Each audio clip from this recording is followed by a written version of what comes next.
La place de M.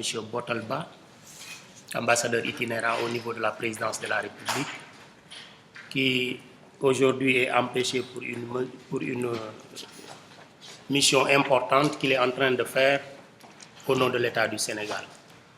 Donc vous comprendrez aisément qu'il me sera un peu... Le modérateur m'a demandé de prendre la responsabilité de cette lourde tâche pour introduire quelques mots sur le regard que les pays du Sud portent sur la trajectoire des migrants, mais aussi particulièrement sur les droits humains de ces migrants. Mon intervention sera axée notamment sur 2 points. Revoir un tout petit peu l'historique de cette trajectoire des migrants, mais particulièrement en citant le cas que je maîtrise le plus, le Sénégal. Et le deuxième point sera axé sur les droits de ces migrants. Et ces droits, bien entendu, sont nombreux et complexes, mais il me reviendra bien entendu de pouvoir axer mon intervention sur deux d'entre eux, notamment les droits humains d'une manière générale et particulièrement la protection sociale. Parler de faire un regard sur la trajectoire et la destination des migrants, comme quelqu'un l'a dit tantôt, et on l'a dit ici hier, certains pays sont des pays qui ont très tôt connu et traversé, si vous voulez, leur histoire avec la migration. C'est le cas du Sénégal, où ses fils se trouvent aujourd'hui dans les 4 coins du monde. Et dans l'intervention tout à l'heure de Pedro, il a dit qu'on pourrait situer cela sur une période de 30 ans. Mais moi, je dirais plus même, parce que l'individu lui-même, l'être humain, est un être qui n'est pas fermé dans l'espace et le temps. Donc, le mouvement humain a toujours existé et existera partout. Et les premières expériences des Sénégalais qui sont les premiers, si vous voulez, à ouvrir la voie de la migration, c'est passé particulièrement en Afrique centrale. Et ce n'est que plus tard qu'on les rencontre en Europe, dans le continent américain et partout ailleurs. Donc l'Afrique, tout comme les autres pays du monde, ont traversé l'histoire par le mouvement de leurs personnes. Aujourd'hui, le nombre est important parce que tout simplement, la crise économique dont on parle justifie le fait que certains ne parviennent plus dans leur localité d'origine à trouver, si vous voulez, des perspectives d'insertion, ce qui les pousse bien entendu à aller partout ailleurs en Europe. Et le cas du phénomène de Barça et Barsac nous illustre encore une fois de plus sur la responsabilité des États par rapport à cette flux migratoire. Pour en revenir aux droits des migrants, comme je l'ai dit tantôt, les droits des migrants s'insèrent dans un cadre général qui sont les droits humains. Et comme le dit toutes les chartes, et surtout la charte des Nations Unies, qui considère que tout être qui naisse libre, tout individu naisse libre et égaux en droit et en dignité. Mais ces droits-là doivent être, si vous voulez, particularisés suivant le contexte. Parce qu'il pas plus tard qu'hier, on en a soulevé ici, la problématique suivant laquelle est-ce que le migrant qui vient d'arriver dans un pays d'accueil doit prétendre aux mêmes droits que ceux-là qui vivent dans le territoire. Autrement dit, prétendre aux mêmes droits qu'aux autochtones qui sont dans le pays d'accueil. Dans la perspective des organisations internationales et des droits de l'homme, naturellement, on peut répondre en disant oui, il peut prétendre à ces mêmes droits, d'autant plus qu'il est un être humain comme tous les êtres humains. Mais vous conviendrez avec moi que les États ont des préoccupations d'abord à faire face aux questions et, si vous voulez, aux besoins de leur propre population avant de s'ouvrir, si vous voulez, à d'autres populations qui viennent cohabiter avec celle-ci. De ce point de vue, on peut dire que le migrant doit être traité comme les autres êtres humains qui évoluent et qui vivent dans le pays d'accueil. Cependant, on peut, ça et là, voir que le niveau de traitement ne peut pas être égales, d'autant plus, comme je viens de le dire tout à l'heure, que les États ont, si vous voulez, une responsabilité d'abord et première qui concerne les populations de leur localité. Mais le droit que le plus, sur lequel on échange le plus, sur lequel on discute le plus, c'est la protection sociale des migrants. Parce que qu'est-ce qui se passe? C'est que quand le migrant quitte son pays, généralement, il est presque déconnecté, coupé de la cellule de base, donc du pays. Et de ce point de vue, il ne parvient plus à bénéficier des mêmes droits que les mêmes citoyens, ses compatriotes citoyens qu'il a laissés au pays.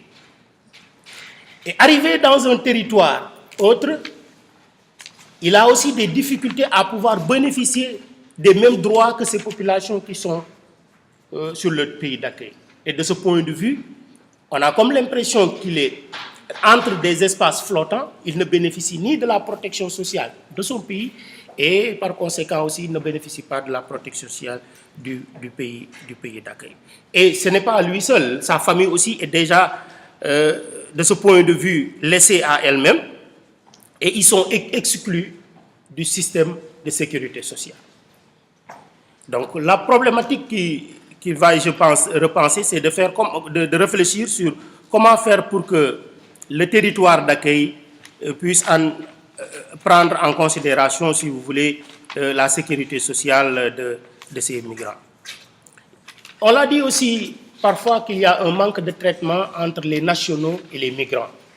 Et je l'ai dit tantôt, chaque société est mue parfois par un réflexe de conservation qui fait que quand vous arrivez dans un pays, tout ce qui pourrait venir se greffer dans cette cellule sociale-là est considéré comme un élément qui dérange. Donc, généralement, le migrant est considéré comme quelqu'un qui vient désagréger le tissu social qu'il trouve sur place, à tort ou à raison, parce que c'est le réflexe humain qui est comme ça. Mais généralement, il doit y avoir des cadres appropriés pour accueillir le migrant et lui permettre au moins d'avoir le minimum de droits en tant qu'un être humain. On me dit qu'il me reste 5 minutes. On considère aussi que dans les pays d'accueil, le nombre de migrants et ceux qui parviennent à s'insérer dans le tissu formel ne constituent même pas un pourcentage important. Et généralement, c'est ceux qui parviennent à s'insérer dans ce tissu formel-là qui bénéficient de protection sociale. Maintenant, qu'en est-il pour ceux-là qui sont dans le secteur informel ou qui sont dans des secteurs qui ne parviennent même pas à être, comment dirais-je, comptabilisés dans le formel et même dans l'informel, il sera impossible de les retenir. On l'a dit tantôt, 42% de la population étrangère ici en Espagne ne parviennent pas à s'insérer dans le tissu formel. Donc cela pose un problème réel dans leur protection sociale. C'est pourquoi les organisations internationales telles que l'ONU et le BIT ont toujours encouragé les États à pouvoir respecter les instruments internationaux ratifiés, mais aussi à aller dans des conventions bilatérales permettant de pouvoir prendre en considération la protection sociale de leur population. Pour l'expérience du Sénégal, ce que je sais, c'est que dans certains pays, on a des accords cadres par rapport à cette question-là. Et pour ce qui est de l'expérience de l'Espagne, je sais que le document actuellement est en discussion parce que ce qui se passe, et c'est aberrant, c'est que quand vous travaillez par exemple en Espagne, vous versez des cotisations sociales, vous retournez au Sénégal, vous perdez tout.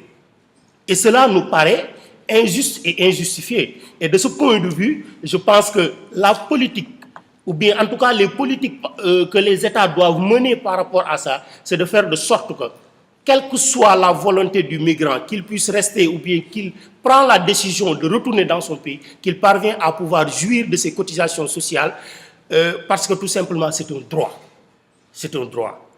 Et c'est par là où je vais terminer pour dire que la volonté comment dirais-je, du migrant à retourner dans son pays d'origine. Ce n'est pas une politique en soi. Ça doit être une volonté individuelle. Hier, on l'a soulevé et je pense que le débat va continuer parce que c'est une problématique qui est toujours récurrente dans la mesure où certains pays aujourd'hui, pensant que la situation de crise dans laquelle ils se trouvent, il y a une part de responsabilité de ces groupes-là qui viennent, si vous voulez, renforcer davantage le lot des chômeurs de leur pays, constitue une problématique, une politique, si vous voulez, une problématique qui pose problème, une problématique, si vous voulez, qui doit être repensée dans la mesure où ça va continuer, en tout cas, à poser d'énormes difficultés, et notamment dans la prise en charge de ces familles et dans la prise en charge de ces personnes. C'est pourquoi je pense que la volonté de retourner dans son pays d'accueil doit constituer, si vous voulez, un souci personnel du migrant et non pas une politique imposée ni par des organisations internationales et moins par des États qui proposent, si vous voulez, à des États tiers de pouvoir convaincre le citoyen à retourner, moyennant un soutien que nous considérons plus ou moins dérisoire et ne pouvant pas leur permettre, si vous voulez, de s'insérer dès le retour au pays. Donc, de façon un peu ramassée, c'est ce que je voulais dire par rapport aux droits à la trajectoire des migrants et particulièrement aux droits, notamment les droits humains et le droit à la protection sociale, quand bien même il y a d'autres droits qui puissent être étudiés, parce que la liste est déjà longue. Donc, je voudrais m'en arrêter là et je vous remercie. Merci, M. Ndiaye. Donc, para terminar rápidamente, creo que hemos un poquito pasado el tiempo y permitir a lo mejor un debate de algunos 5 minutos y luego hacer la pausa y seguir en lo que es el programa. Entonces, si hay algunas intervenciones.